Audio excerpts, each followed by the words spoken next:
भारत के एकमात्र परमाणु पनडुब्बी आईएनएस चक्र के रूस लौटने के बाद ये अटकलें लगाई जा रही है। क्या भारतीय नौसेना कमजोर हो गई है? लेकिन ऐसा बिल्कुल भी नहीं है। भारत ने इसके लिए पहले से ही तैयारी कर रखी थी।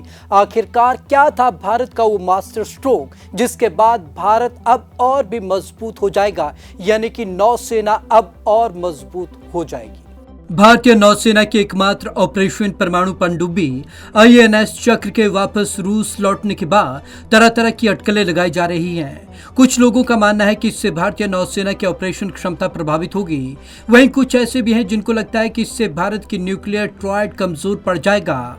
जल, थल और नभ से परमाणु मिसाइलों को फायर करने की क्षमता को न्यूक्लियर ट्रायड कहा जाता है। तो आपको बता दें कि भारतीय नौसेना की ताकत को लेकर आपको चिंतित होने की जरूरत नहीं है। रूस बना रहा भारत के लिए परमाणु पनडुब्बी। भारत ने 2019 में रूस के साथ दूसरी नई और घातक परमाणु पनडुब्बी के लिए एक डील की थी। अगले 4 साल के अंदर रूस वह पनडुब्बी भारत को सौंप देगा। इस बीच समंदर में भारत की परमाणु शक्ति की अगुवाई स्वदेशी आईएनएस अरिहंत पनडुब्बी करेगी। 2019 में हुई थी रूस से डील। 2019 की मीडिया रिपोर्ट्स के अनुसार भारत ने रूस के साथ परमाणु पनडुब्बियों की खरीद को लेकर एक सीक्रेट डील की थी। इस डील की कुल लागत तब $3 बिलियन बताई गई थी। इसके तहत 2025 में भारत को रूस से एक परमाणु पनडुब्बी मिलेगी जिसे आईएनएस चक्र 3 के नाम से जाना जाएगा। 10 साल तक नौसेना में सेवा देगी पनडुब्बी। यह पनडुब्बी भी आईएनएस चक्र की तरह भारतीय नौसेना में अगले 10 साल तक सेवा देगी। भारत को जो पनडुब्बी मिलने वाली है वह रूस की अकूला सेकंड क्लास की K322 काशालॉट है। इसमें इंटीग्रेटेड सोनार सिस्टम लगा हुआ है जो काफी दूरी से बिना किसी हलचल के दुश्मन की लोकेशन के बारे में पता लगा लेता है। भारत के आईएनएस अरिहंत में भी ऐसा ही सिस्टम लगाया गया है। 2025 में भारत आएगी नई पनडुब्बी। रूसी नौसेना की K322 काशालॉट पनडुब्बी को भारत को सौंपने से पहले ओवरहॉल किया जाएगा। इससे पनडुब्बी की सर्विस लाइफ बढ़ जाएगी। इतना ही नहीं, इस पनडुब्बी को भारतीय उपमहाद्वीप के लायक भी बनाया जाएगा। बताया जा रहा है कि ओवरहॉलिंग का काम सेवेरोडोनेत्स्क में स्थित एक रूसी नौसैनिक शिपयार्ड में किया जाएगा। दावा यह भी किया जा रहा है कि इस पनडुब्बी में भारतीय नौसेना की कई स्वदेशी तकनीकों का भी इस्तेमाल किया जाएगा। इसमें भारत में बनी हुई कम्युनिकेशन सिस्टम लगाया जाएगा जिसमें किसी भी दूसरे देश को इसकी बातचीत इंटरसेप्ट करने में आसानी नहीं होगी।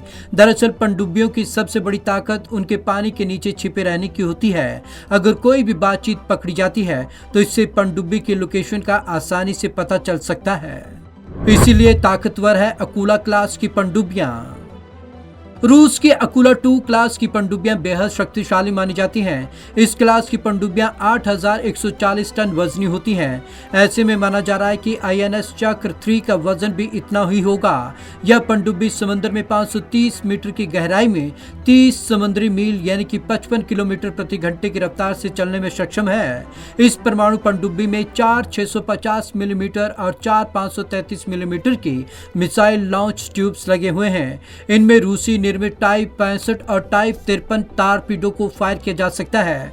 प्रफलशन या ताकत के लिए इस पनडुब्बी में 190 मेगावाट के परमाणु रिएक्टर को भी लगाया गया है। भारत पहले भी रूस से लीज पर ले चुका है 2 पनडुब्बियां। परमाणु क्षमता से संपन्न पहली पनडुब्बी का नाम भी चक्र था। यह पनडुब्बी तत्कालीन सोवियत संघ से 1988 में 3 साल के पट्टे पर ली गई थी। यह पनडुब्बी रूस के प्रोजेक्ट 670 स्कॉट क्लास की थी। इसके बाद अकूला 2 क्लास सबमरीन आईएनएस चक्र 2 को 4 अप्रैल 2012 को इंडियन नेवी में शामिल किया गया था। यह पनडुब्बी भी अकूला क्लास नेरपा थी जिसको प्रोजेक्ट 971 के तहत बनाया गया था। इसे पूर्वी नौसेना की कमान के साथ तैनात किया गया। भारत और रूस इस पनडुब्बी की लीज को 5 साल और बढ़ाने पर बातचीत कर रहे थे, लेकिन ऐसा नहीं हो सका। Bureau report, Punjab Kesari TV. Bharat इससे पहले भी रूस से 2 पनडुब्बियां लीज पर ले चुका है। हालांकि उनका आगे का करार संभव नहीं हो सका है, लेकिन भारत ने अपनी तैयारी पूरी कर ली है। नौसेना अब दुगने बल के साथ आगे बढ़ेगी। तो आज की इस खास रिपोर्ट में बस इतना ही। विवेक शर्मा को दीजिए इजाजत। नमस्कार।